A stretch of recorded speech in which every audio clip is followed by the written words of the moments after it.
Het eerste dat opvalt als Rob Maas met zijn selectie field opstapt, is dat er volle minder publiek is. Vlinier zitten er nog samen 23 mensen op de tribune, nou maar een paar honderd.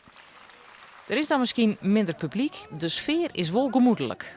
Spelers delen handtekens uit, ze poseren voor de foto. Er is zelfs de mogelijkheid om onder rondootjes mee te dwaan. Al binnenkomt er nog krekt wat te jong voor. Even wat gevoel met de supporters krijgen die in grote getalen aanwezig waren. Dit was een leuke, goede ontvangst. En vervolgens zijn we aan het werk gegaan. En dat was niet altijd even gemoedelijk, hoor. Er moet toch wel gewerkt worden. Als het Lidse Famke verombrocht is bij Mem, kan de training echt uiteenzetten. Een nijgezicht in de selectie van Rob Maas is Giro Ntoko. De verdediger is binnen in Congo, maar in het bezit van een Belgisch paspoort. Ntoko maakt deze simmer de oerstap van Eindhoven naar Cambuur en neemt hem zelfs een echte verdediger. Ik ben een echte centraal verdediger, een echte verdediger. En, Gemeen? Ja, dat, Gemeen als het moet? ja, gemeen als ik moet. En ja, ik moest gewoon mijn taak uitvoeren. Dus ja, als ik moet iemand schoppen, dat doe ik heel graag. Cambuur had de selectie aardig groen. Na de oerstap van Sjoerd Overgoor naar Hongarije verwachtte trainer Rob Maas net dat er nog meer spelers vertrekken. Nee, in principe kunnen we iedereen houden. Ook jongens als Erik Bakker en Sander van der Streek.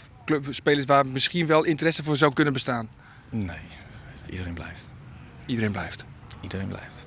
Wij informeren je even bij Sander van der Streek. Nee, ik heb niks gehoord en mijn zaakwaarnemer ook niet. Dus nee, op dit moment is er geen interesse. Nee.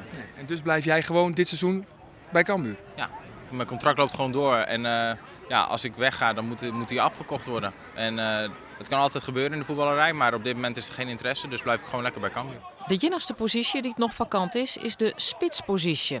Cambuur hoopt het nog een echte nummer 9 te presenteren.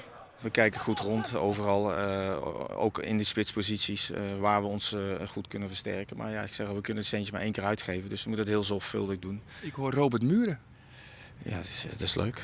Goeie voetballer. Is een goede voetballer, maar je hoort er zoveel. Ga maar op internet dadelijk weer, dan zie je weer zoveel mensen, dus ik doe daar niet aan mee. En zo komt er een eind om de eerste officiële training van Cambuur. Die dus vooral gemoedelijk weer en ook een beetje jolig. De eerste dagen zitten erop, Sander van der Streek. Hoe gaat het tot nu toe? Ja, goed. Ja, persoonlijk goed. Jammer dat onze nummer 9 nog niet helemaal scherp en fit is. Maar ja, voor de rest gaat het goed. Wil jij verder nog iets kwijt over jouw vetpercentage? Vet is weer gemeten zoals elk seizoen. Hoe hoog was die? Ja, het ziet er goed uit, onder de 12%. Dus ja, prima. Dat vind je zelf goed genoeg? Ik wel, ja.